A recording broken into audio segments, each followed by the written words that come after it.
법 해석 방법 얘기 나오는데 요것도 이번에 처음 다루는 글은 아닙니다. 예전에 모의고사나 이런 데서 법을 해석하는 관점 뭐 이런 거 관련해서 이제 여러 가지 얘기 나온 적이 있고 뭐 그런 것들에서부터 다 파생돼서 나온 글들이지.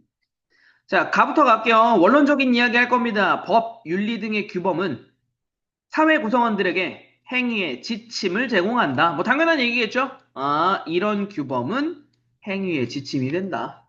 됐죠? 이러한 행위가 옳은 것이다. 이러한 행위는 옳지 못한 것이다. 됐지? 기준이 되는 거죠.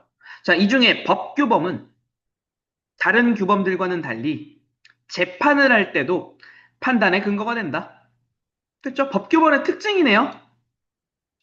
법관의 판단 근거가 될 수 있다. 자, 법규범 중에 가장 중요한 것은 국가기관이 법조문의 형식으로 제정하는 실정법인데, 됐죠? 중요한 거 실정법이라고 하는 말이 나오는데, 이 실정법은 뭐라고? 이거 있어야 돼요, 무조건. 말 그대로 명문화된 게 있어야 된다고. 됐습니까? 음. 문자의 형식으로 기록이 된 게 있어야 돼요. 자, 그래서 그 예로 국회가 제정하는 법률을 들 수 있다. 됐습니까? 예, 실정법에는 이거 말고도 있다는 얘기예요. 국회가 제정하는 거 말고도. 되죠. 자, 법관이 재판을 할 때 실정법을 근거로 판단하려면 법조문의 의미를 알아내는 법 해석을 해야 한다. 자, 실정법을 바탕으로 법 해석의 과정을 거쳐야 판단할 수 있다 얘기하는 겁니다.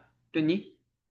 자, 물론 법조문에 사용된 단어들 중에서는 해석을 거치지 않아도 곧바로 의미를 파악할 수 있는 것도 있지. 3개월, 1,000만 원, 뭐 이런 것들. 그죠? 이거는 그냥 읽어도 바로 의미가 바로 해석되는 것들. 자, 그러나 실정법에 포함된 단어나 문장들 중에서는 해석을 거쳐야만 의미를 파악할 수 있는 것도 적지 않다. 됐습니까? 그래서 결과적으로 중요한 거 이거네요. 해석을 거쳐야만 의미를 파악할 수 있는 것에 대한 이야기를 할 거다. 됐지? 그러니까 결과적으로 이 글에서는 이 해석에 대한 얘기를 하겠지. 그렇죠? 넘어가 되겠습니까? 자, 다음 갑니다.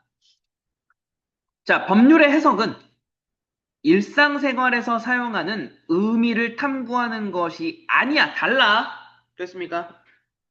실제로 그래서 내가 너네한테 자주 얘기하는 것 중에 하나, 비문학 지문 읽을 때 법률 관련된 지문에서는 내가 알고 있는 단어대로 읽으면 잘못되는 경우 있어요. 그러니까 법률적인 용어 해석으로 가야 되는 거야. 됐습니까? 자, 어떤 의미로 해석해야 법의 이념을 더 잘 실현할 수 있는지에 대해서도 고려해야 하기 때문이다. 라고 얘기하는 거죠. 그러니까 일상생활에서만 접근하는 게 아니야. 일상적 어휘가 아니란 얘기야, 결과적으로.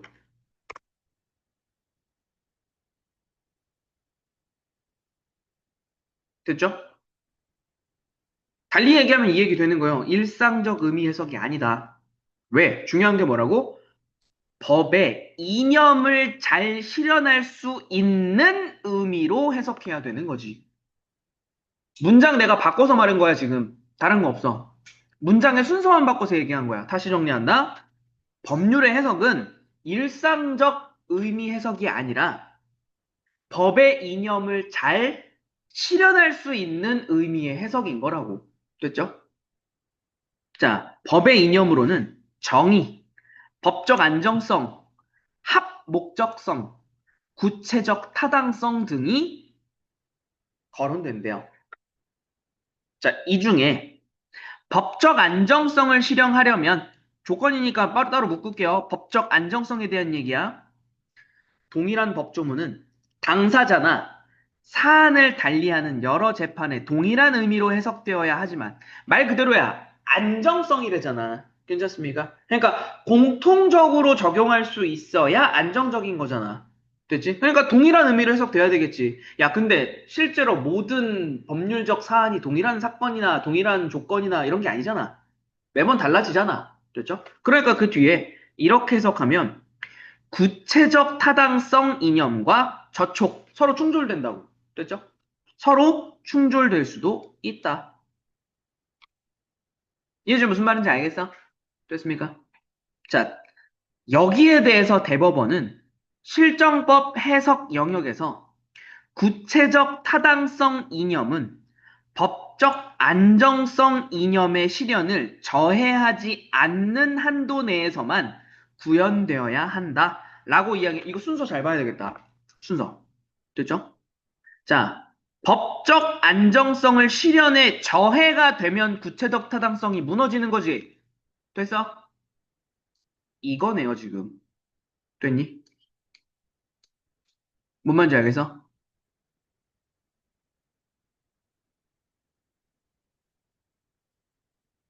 무슨 말인지 이해됩니까? 어. 법적 안정성 이념 실현이 더 중요한 거야. 실정법 해석에서는. 됐습니까? 다시 한번 갈게요. 자, 다시 한번 갈게요. 법적 안정성을 실현하려면 모든 재판에서 어떤 법률 용어가 동일하게 사용돼야 돼. 근데 구체적인 사안에 따라 조금씩 차이가 생길 수는 있지. 다르게 해석할 수도 있어. 맞습니까? 근데 이 다르게 해석한 내용이 법적 안정성을 건드린다면 그렇게 안 한다고. 괜찮습니까? 일단 우선은 뭐? 안정성이니까. 됐습니까? 됐죠? 넘어가도 되겠죠? 다음 갑시다. 자, 넘어가는데, 하나만 더 얘기하고 넘어갈게요. 하나만. 혹시나 해서 지금 여기 방금 봤던 요거. 하나만 더 얘기하고 넘어가면, 무조건이 아니야. 무조건 무엇대로 간다가 아니야. 그러니까 쉽게 얘기하면, 무조건 안정성 아니야. 됐지? 무조건 구체적 타당성 아니라고. 경우에 따라 달라. 괜찮습니까? 하지만, 이 둘이 충돌이 발생하는 경우에는 안정성을 우선한다고. 납득돼? 납득돼? 어. 되죠? 그러니까 말을 한 줄로 퉁쳐놨지만 사실 우리가 고려해야 되는 문장은 세 가지가 되는 거야. 무조건 안정성 아니다. 무조건 구체적 타당성도 아니다. 만약 둘이 상충한다면 안정성을 우선시한다. 됐지? 자, 그렇다면 실정법 해석의 목표는 무엇일까? 됐죠? 문단 밖에서 요거 얘기하네요. 실정법 해석의 목표에 대해서 얘기할 거네. 목표. 되죠? 자, 이에 대해서는 실정법이 적용되는 시점에 법이 가지는 의미를 밝히는 것이 목적이다. 라고 보는 견해와, 됐죠? 제정 당시에 입법자의 의도를 밝히는 것이다. 라고 보는 견해래요. 됐니? 두 가지 견해를 얘기하네요. 두 가지 견해. 됐죠? 아, 실정법 두 번째 문단 내용 간략하게 한번 요약하고 들어가자. 실정법 해석의 목표에 대해서 두 가지 견해를 들었네. 됐지? 1번, 1번, 실정법 적용 시점의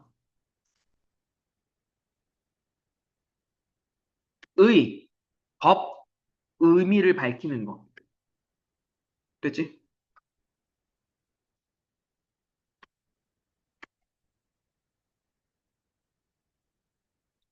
그리고 이제 두 번째가 제정 당시 입법자의 의도를 밝히는 거.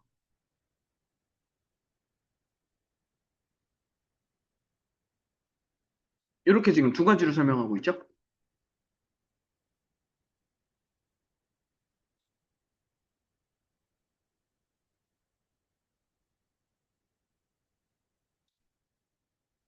됐니? 간략하게 정리만 해놓고 한번 볼게요. 자, 첫 번째, 입법자란 두 번째에 대한 얘기하는 거죠. 입법자는 실정법을 제정하는 국가기관으로서 법률의 입법자는 국회이고 대통령령의 입법자는 대통령이다. 됐습니까? 법에 따라 달라요. 누가 법을 제정하는지가 달라집니다. 그죠? 이거 항상 사례를 염두에서 읽어야 되는 거야. 됐죠? 대통령령으로서 몇 조 몇 항 뭐가 뭐 입법됐다. 라고 한다면 그거는 입법자가 대통령이 되는 거야. 괜찮습니까? 자, 그때 해석의 목표는 법조문의 의미를 파악하기 위해 활용되는 방법들인 해석 방법과는 다른 개념이다. 하지만 밀접하게 관련된다.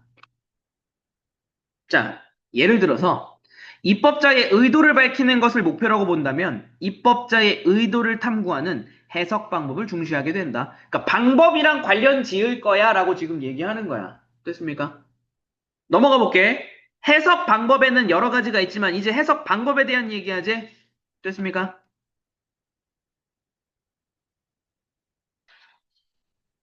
자, 내려가서 아예 정리할게요. 자, 여러 가지가 있지만 가장 먼저 적용되는 방법은 법조문을 구성하는 단어와 문장의 의미를 어법에 따라 파악하는 물리적 해석이래요.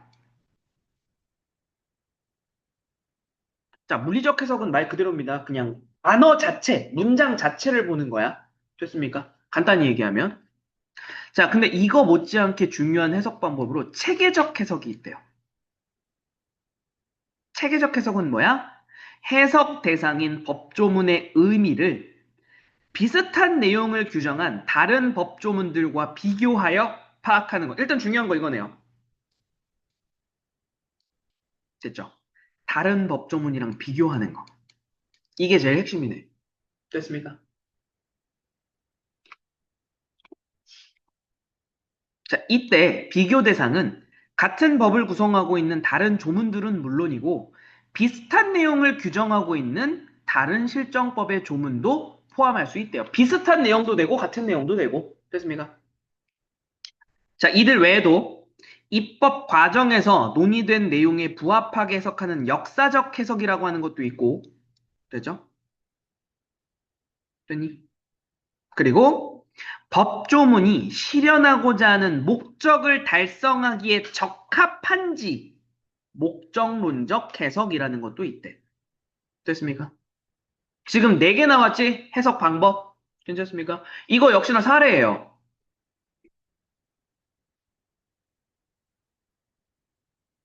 그러네. 바꿔? 바꾸자. 역사적 해석을 동그라미로 바꾸면 되겠지. 됐죠? 구분만 되게끔. 됐습니까? 야, 이거 실제로 되게 많이 출제됐던 유형이야. 사례 줘요. 이러이런 사건이 있었는데 몇 조 몇 항에 이런 법률이 있대. 법조문이 있대. 거기에 대해서 판사가 이 법조문을 이렇게 이렇게 판단했다라고 줘. 괜찮습니까? 근데 그게 이제 물리적 해석인 건지 아니면 역사적 해석인 건지 체계적 해석인 건지 분류하는 거지. 그러니까 예를 들어서 이거다. 지금 사례를 바로 들어볼게. 자, A라고 하는 사건이 발생했는데 판사가 A와 관련하여, 그렇지? 우리 법조문에 몇 조 몇 항에 이런 법률이 있어. 근데 이것과 유사한 사례를 다루고 있는 몇 조 몇 항에서도 이거와 유사한 사례를 언급하고 있어. 그러니까 이러한 법조문을 근거로 하여 뭐 유죄로 판결한다. 라고 했다면 지금 체계적 해석으로 간 거야. 법조문끼리 비교했잖아. 그치? 무슨 말인지 이해되시죠? 그러니까 이런 사례를 제시하는 것 때문에 조금 건드려 볼 필요가 있다. 라는 거 하나. 됐습니까? 자, 그때 마지막 갈게요. 자, 재판의 근거가 되는 법조문의 내용이 해석 방법에 따라 다르게 파악되는 경우. 그러면 무엇을 우선할 것인가? 됐습니까? 예를 들어서 물리적 해석으로 갔을 때는 무죄. 뭐 다른 해석으로 갔을 때는 유죄. 이렇게 된다면 과연 어디를 따라야 될까? 그때 갑니다. 대법원은 물리적 해석만으로는 법조문의 의미가 명확하게 파악되지 않을 때 비로소 다른 해석 방법을 사용할 수 있다고 했다. 일단 물리적 해석이 1번이네요. 됐습니까? 일단. 그리고 그 다음이 다른 해석 쓸 수 있다. 괜찮죠? 근데 여기에 대해서는 반대 의견이 별로 없대요. 그러니까 대체로 다 물리적 해석을 우선시한다. 그니? 근데 이거 말고도 여러 개 있잖아. 그치? 이거 말고도 여러 개가 있는데 그 중에 뭐가 우선인지에 대해서는 의견이 일치되어 있지 않다. 라고 얘기하겠죠? 괜찮습니까? 그러면 이제 마찬가지로 A를 우선해야 된다. B를 우선해야 된다. C를 우선해야 된다. 자, 이것도 똑같은 겁니다. 사례를 줄 거야. 됐지? 그리고 법 조문을 줄 거야. 괜찮습니까? 어. 그리고 나서 이제 A, B, C, D 입장을 줄 수 있죠. 괜찮습니까? A라고 하는 사람은 이 조문에서 이야기하고 있는 내용이 다른 조문에서 이야기하는 어떤 내용과 유사하기 때문에 같은 방식으로 적용해야 된다. 라고 얘기한다면 아까처럼 뭐였어? 그새 까먹었어. 앞에서 봤던 거. 체계적 해석으로 접근한 거죠. 괜찮습니까? 이렇게 매칭해야 되는 경우. 지금 무슨 말 하는지 알겠어? 괜찮습니다. 사례가 주어질 건 100%입니다. 법률이기 때문에. 법률 관련된 건 항상 이런 사회 지문, 사회 관련 지문은 항상 우리한테 실 사례가 있기 때문에 당연히 줄 수밖에 없어요. 괜히. 자, 다음 내려간다. 나글로 넘어갑니다. 자, 나글 같은 경우 우리 제목에서 봤던 거지만 전자기록 위작. 됐죠? 전자기록 위작 관련된 얘기 되는 거야. 가봅시다. 문서란 글이나 기호 따위로 사람의 의사나 관념 또는 사상을 나타낸 것을 뜻한다. 됐죠? 오케이? 문서의 정의고요. 자, 이러한 문서를 대상으로 하는 범죄는 범행 방법에 따라 위조, 변조, 허위 작성으로 나뉜다. 조심하셔야 할 거 하나 있네요. 위조랑 변조는 다른 거다. 괜찮습니까? 됐니? 위조와 변조는 다른 거야. 법률적 용어가 다른 겁니다, 지금. 물리적으로 다른 거야, 지금, 애초에. 됐니?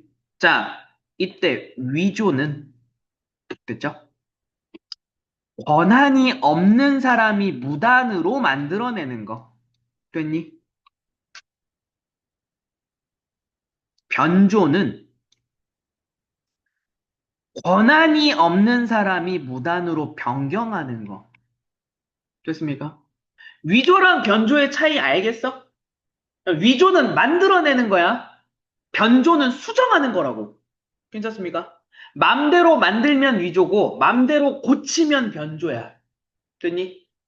차이죠? 자, 이에 비해 허위 작성은. 자, 허위 작성 조심. 권한 있어요. 됐지? 권한은 있어. 대신에 사실과 다른 내용을 작성하는 거. 거짓말하는 거. 됐습니까? 되게 교묘하다. 그치? 법률적 용어의 구분이 되게 교묘하죠? 일단은, 봐봐. 근데 간략하게 얘기할 수 있어. 이거 되게 단순하게 얘기할 수 있습니다. 자, 기준에 따라 달라지는 거야. 권한 유무에 따라서는, 됐죠? 위조, 변조는 같이 묶이죠. 됐지? 그리고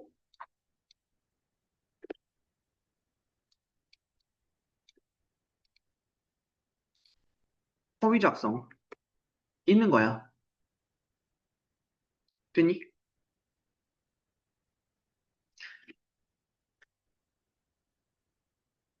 가만히 있는 사람이 이상하게 확보해요.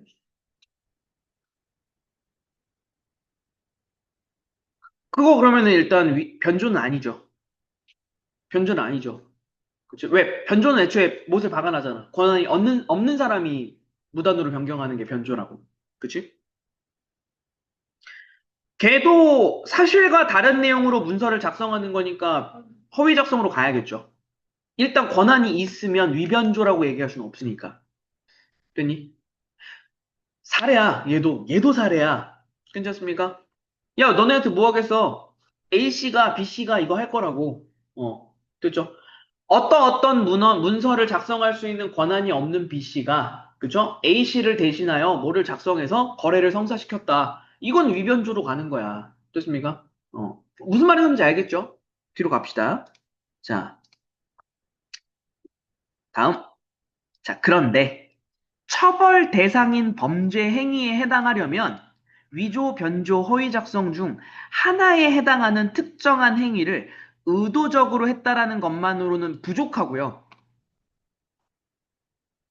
사용하려는 목적이 있었다는 것도 인정돼야 된대요. 두 가지예요.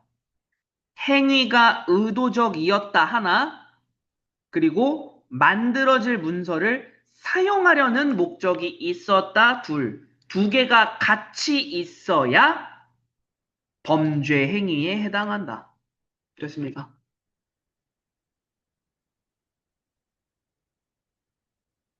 됐니?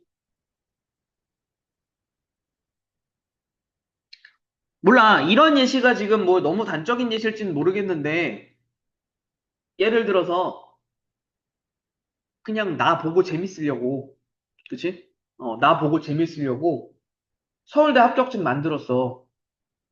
그럴 수 있잖아. 어, 맞잖아. 할 수 있잖아. 나 열심히 공부할 거야. 이거 보면서. 맞지? 이거 보면서 나는 의지를 불태워서 열심히 공부할 거야. 이거는 사용하려는 목적이 있었던 게 아니잖아. 괜찮습니까? 무슨 말인지 아시겠죠? 그러니까 이거는 범죄 행위가 아니야. 그러니까. 됐니? 근데 그걸 내고 내가 만약에 그걸 사용해서 뭐 어디 지원하려고 했다거나 이러면 범죄 행위 될 수 있는 거지, 이제. 괜찮습니까? 됐죠? 자, 계속 가볼게요. 문서는 작성 주체에 따라서 공문서, 사문서로 나뉜대요. 공문서는 국가나 지방자치, 뭐라는 거야? 지방자치단체. 됐습니까? 기방자치단체 같은 공적 주체가 공문서를 작성하는 거고. 됐죠? 사문서는 그냥 개인인 거고. 뭐 이거는 근데 어려운 부분은 아니죠? 됐지? 자, 공문서에 대해서는 위조, 변조, 허위 작성이 모두 처벌된다. 구분하네요. 공문서는 위조, 변조, 허위 작성 모두. 대신에 사문서는 위변조까지만. 괜찮습니까? 원칙, 괜히 원칙이에요. 예외도 있을 수 있겠지. 자, 이러한 차이는 공문서와는 달리 사문서는 허위로 작성되더라도 사회에 큰 해악을 끼치지는 않음을 전제한 것이다. 괜찮습니까? 다시 한번 얘기할게요. 야, 전제가 하나 있는 거야. 사회에, 그쵸? 만약에 큰 해악을 끼칠 수 있는 거 있지. 사문서 허위 작성도 처벌한다고. 괜찮습니까? 됐니? 전제라고 하는 말은 이 전제가 갖추어지지 않는다면 적용 안 해, 인 거야. 됐습니까? 무슨 말인지 아시겠죠? A를 전제로 처벌하지 않는다라고 얘기한 거는 A가 전제되지 않으면 처벌한다잖아. 됐습니까? 지금 이 얘기를 우리는 쓴 겁니다, 한번. 됐죠? 자, 그러나 뒤에 사회적으로 중요한 의미를 가지는 사문서로서 따로 법률로 규정된 것에 대해서는 허위 작성도 처벌된다. 이거잖아. 괜찮습니까? 이거. 대표적인 예시, 의사가 작성하는 진단서. 사문서는 맞아요. 개인이 주체가 돼서 개인이 발행하는 문서야. 그치? 근데 이거를 위조, 변조하면 당연히 처벌되는 거고, 이거에 대해서 허위 작성, 결국 누가? 구체적으로. 지금 진단서의 사례 가지고 얘기해 볼게. 허위 작성은 바로 위에 있어. 확인 한번 하셔야 돼요. 허위 작성은. 의사. 그래. 작성 권한이 있는 사람이야. 괜찮습니까? 그러니까 무슨 얘기냐? 무슨 얘기? 다시 잘 봐. 진단서를 받은 사람이 만들거나 진단서를 받는 사람이 그걸 맘대로 수정하면 그건 무조건 처벌이에요. 위조 변조한 거니까. 사문서를. 맞지? 근데 의사가 됐지? 의사가 수정하거나 허위로 작성해 줄 수 있잖아. 안 아픈 사람한테 허위로 진단서 끊어주고 이런 거 있잖아. 이거는 사문서 허위 작성이라고. 괜찮습니까? 처벌받는다고. 무슨 말인지 아시겠죠? 이거 사례가 완전 달라지는 거야. 됐니? 어. 개념으로 설명된 것만 봤을 때 우리가 놓치기 쉬운 부분 중에 하나입니다. 됐죠? 넘어가도 되겠죠? 이거 바로 지금 냄새 나네. 됐죠? 진단서를 환자가 작성하면 위조가 되는 거고, 됐지? 수정해서 변조가 되는 거고, 진단서를 의사가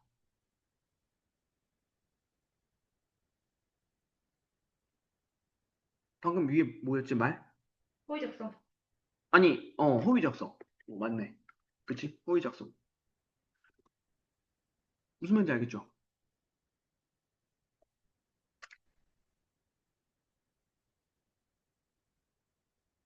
됐어? 넘어가 되겠죠? 예. 음.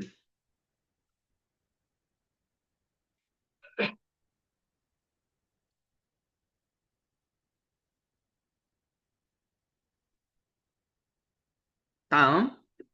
자, 전자기록으로 문서를 대체하는 것이 보편화됐지. 요즘에 웬만하면 전자기록이죠. 그래서 전자기록을 조작하는 행위를 처벌하는 법조문이 신설됐답니다. 맞습니다. 컴퓨터 데이터 수정하는 것도 그래서 조심하셔야 되는 거예요. 됐죠? 내 맘대로 막 바꾸면 안 돼요. 갑니다. 범죄와 형벌을 규정하는 형법의 조문은 다른 실정법에 비해 더 엄격하게 해석되어야 하므로, 됐죠? 자, 문서에 전자기록까지 포함된다고 해석할 수는 없기 때문이다. 라고 얘기하네요. 야, 신설됐다의 이유예요. 신설됐다.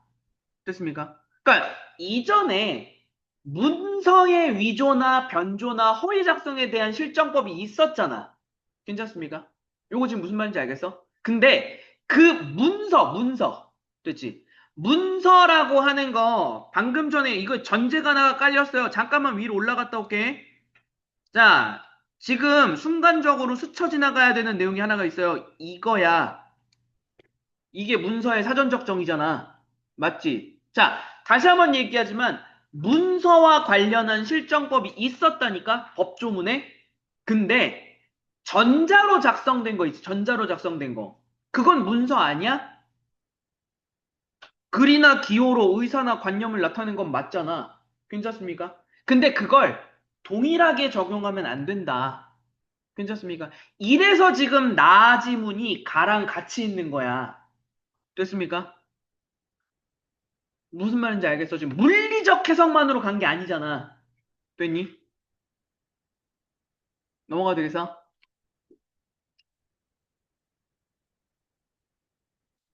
그러면 다시 여기 다시 한 번만 얘기해 볼게. 문서라고 하는 이 말에 전자기록은 포함되지 않는다라고 해석한 거라고. 됐죠?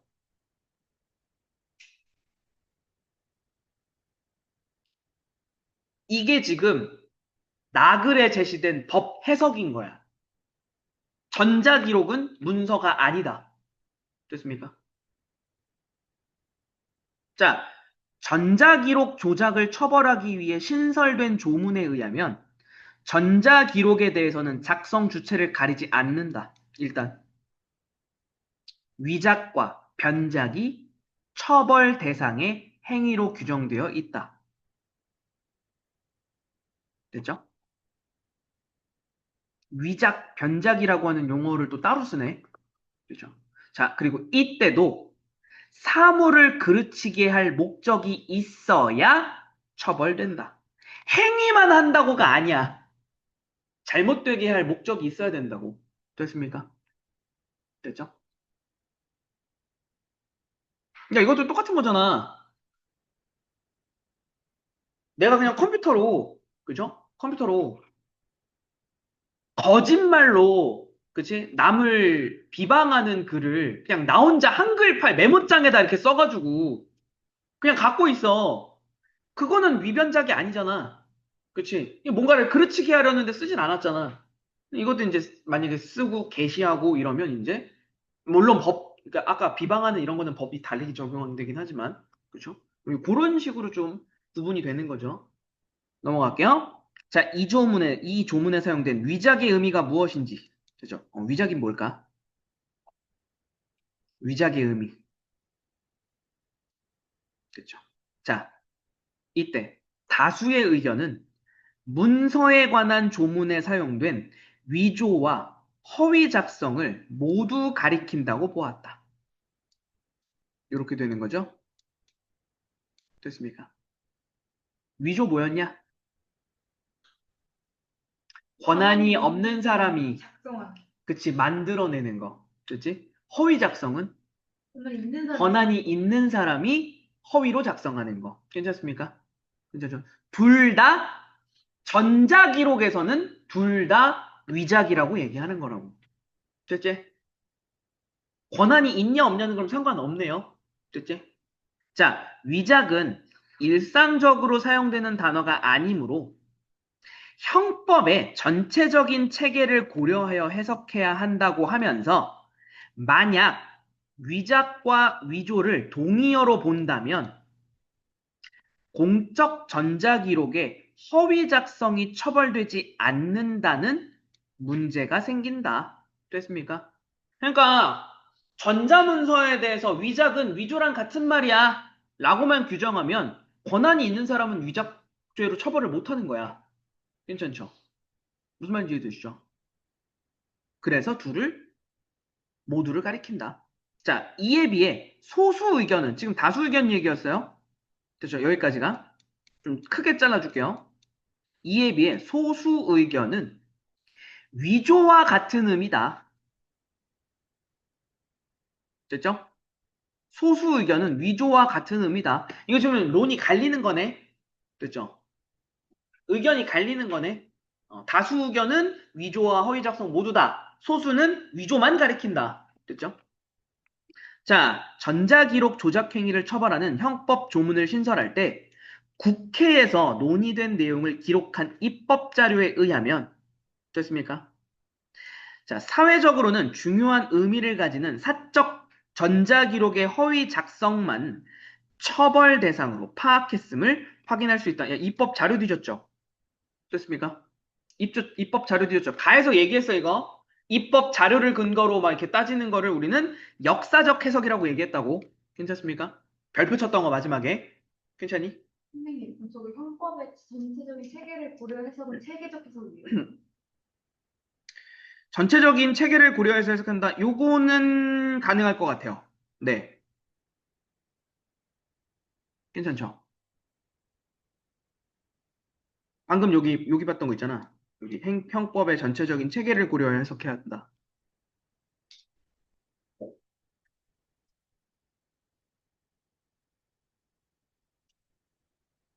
그러니까 다수의 의견에서는 물리적으로 해석하면 안 되고, 됐지? 음. 네, 체계적 해석 맞는 것 같습니다. 체계적 해석. 다른 법조항이랑 비슷한 게 있는지 뭐 이렇게 해가지고. 근데 그 비슷한 법조항이 뭐야? 우리 문서에 대한 법 비교한 거죠. 됐습니까? 그래서 요거는 체계적 해석으로 접근해봐도 괜찮을 것 같습니다.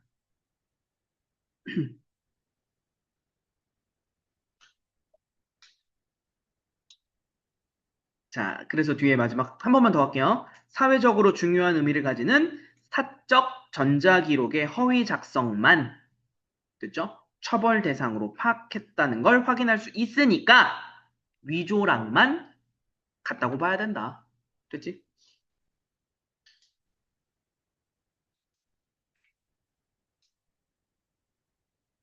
네, 넘어가겠습니다.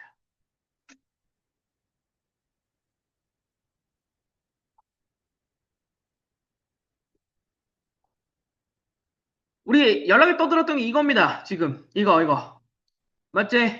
이거 괜찮니? 구분하는 거. 음. 처벌할 것인가 말 것인가 이거 따든 이거는 야 이거 무조건 일단은 여기에서 사례 하나 법 해석과 관련한 거 사례 하나 됐지?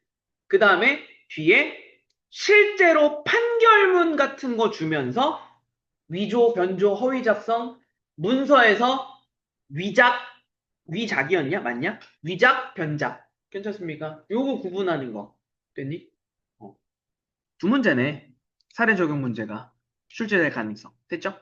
그렇게 구분하는 거 확실하게 체크해 두시면 되겠습니다.